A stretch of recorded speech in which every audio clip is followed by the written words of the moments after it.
سلام بچه‌ها، خوش اومدید به این ویدیو. فکر میکنم 10 روزی هست ویدیو نساختم. عذرخواهی میکنم بابت این قضیه، چون الان وقت کار کردن با زنبور، اوج کار کردن با زنبور و میخوایم خیلی چیزا بدونیم با کمک همدیگه. درگیر پروژه برنامه‌نویسیم بودم و اون پروژه رو باید سر موقع به مشتریمون تحویل میدادم و بتونم که بدگل نباشم سر این قضیه. ولی خب تو اون لاها من سعی کردم ویدیو بسازم. ببین بچه، این سری میخوایم توی این ویدیو بیایم با همدیگه کار بکنیم که چطور بچه مصنوعی بگیریم. بچه مصنوعی به صورت اصولی من به 2 روش میخوام بهتون بگم و چجوری میتونیم یه بچه مصنوعی خوب داشته باشیم. حالا من به صورت شبیه سازی براتون اینجا اجرا میکنم و بهتون توضیح میدم که چطور بچه مصنوعی شاید تونستم این زنبورایی که دارم بتونم بچه بگیرم و اینجا بهتون توضیح بدم.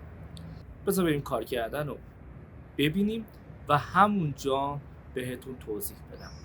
بچه اگه ویدیو رو لایک نکردید حتما لایک بکنید، ویدیو رو برای دوستاتون بفرستید و سابسکرایب کانالم فراموش نشه. واقعا دمتون گرم، خیلی حمایتم کردید مخصوصا امسال. راستی اینم بهتون بگم خیلی بدگل شدم بابت اینکه دوستان پیام دادن بابت تحویل ملکه‌شون و نرسیدم. معذرت میخوام از این دوستانی که من بدگل شدم و ملکه هامو تحویل ندادم، چون گفتم که درگیر پروژه بودم و اصلا مونده بودم که چی کار بکنم. هم دست تنهایی بود، هم نمیتونستم پروژه برنامه‌نویسی رو ول کنم چون باید تحویل میدادم، هم از اون ورم که بچه ها منتظر یه ملکه خوب بودن. معذرت میخوام بابت این قضیه. بریم بچه مصنوعیمون رو بگیریم و تو همونجا توضیح میدم که چی کار میکنیم. ادامه ویدیو رو با من همراه باشید. خب بچه ها، این کندوی ماست. خب من میخوام ازش بچه بگیرم. میدونی چی کار کردم؟ اولا ملکش رو جدا کردم. این ملکش رو جدا کردم که راحت تر ویدیو رو بگیرم. ببین بچه ها، میخوایم بچه مصنوعی بگیریم. برای بچه مصنوعی گرفتن ببینید، فرض کنید ما باید 4 گاب تخم و شفیره ورداریم. خب بذار اینجوری توضیح بدم. ماها میایم 4 گاب از یک کندو جدا میکنیم. خب این باید چی باشه؟ ببینید توی این گاب آخری که 4می هست، خب کمترینشو منظورم ها، میتونید بیشتر هم بگیرید، 5 تا میتونید بگیرید. خب اصولش 4 تاست یا 5 تاست. ببینید گاب آخری که اینجا دارید میبینید، خب عسل باشه.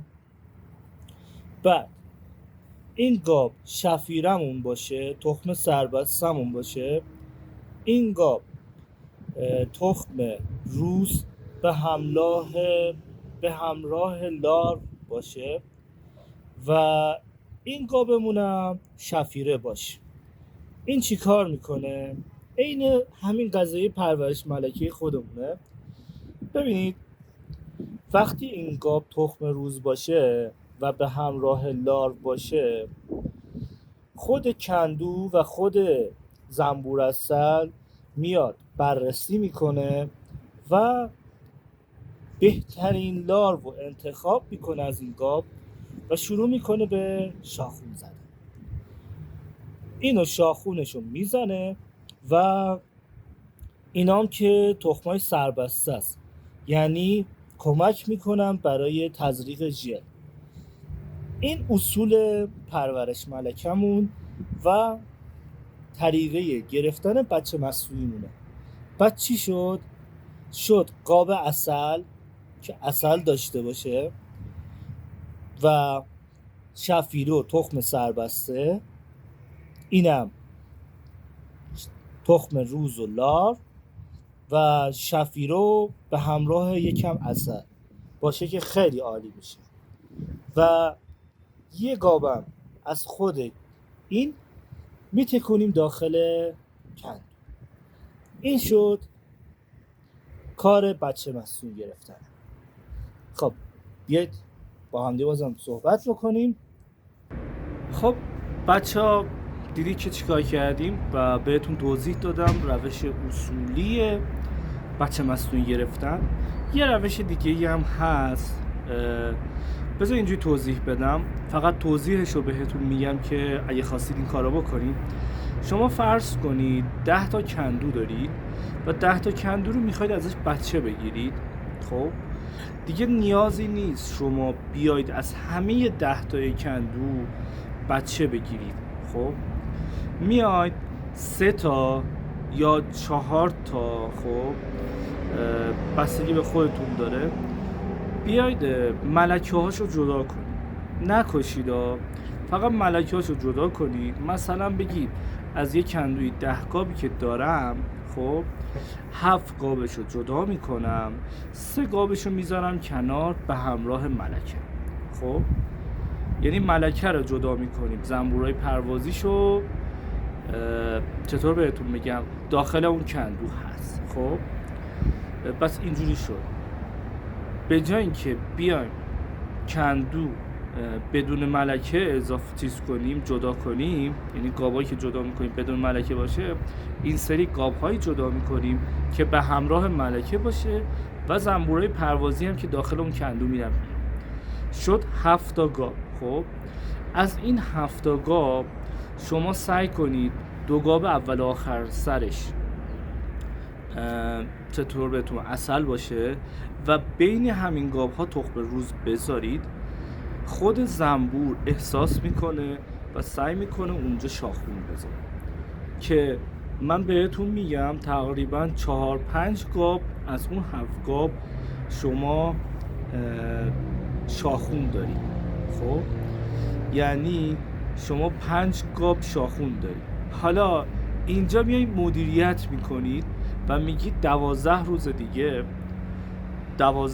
دیگه ملکم به دنیا میاد و اون کندوهایی که 5 تا ازش بچه نگرفتید اونا تقویت میکنید، بهش طبق میدید، بهش برگمون میدید، میبرید رو طبق دوم و ازش حمایت میکنید. خب حمایت میکنید به اون کندویی که بچه هنوز ملکه داره. خب یعنی یه گاب تخم شفیره بهش میدید بدون زنبور و اون تقویت میکنید و اینم باعث میشه که شما یک بچه بگیرید. خب الان منظورم رو فهمیدید؟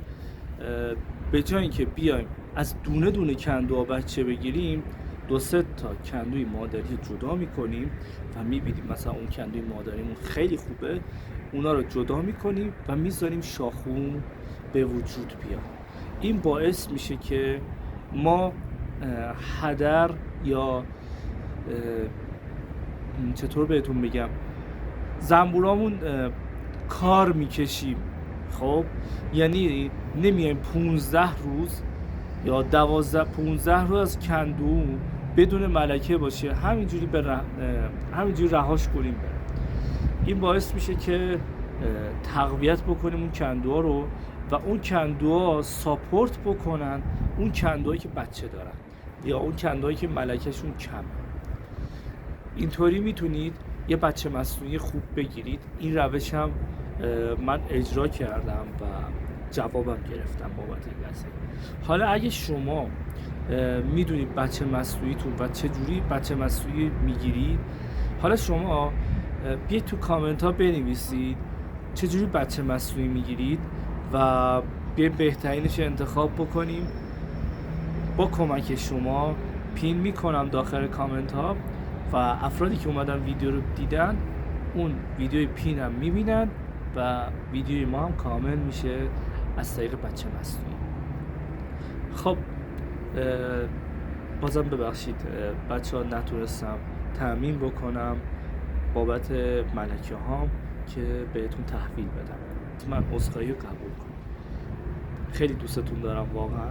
دمتون گرم شماهایی که این کانال رو نگه داشتید، وگرنه من خیلی وقتها حتی دلسرد می شدم وقتی می اومدید کامنت می ذاشتید و حمایت هم می کردید.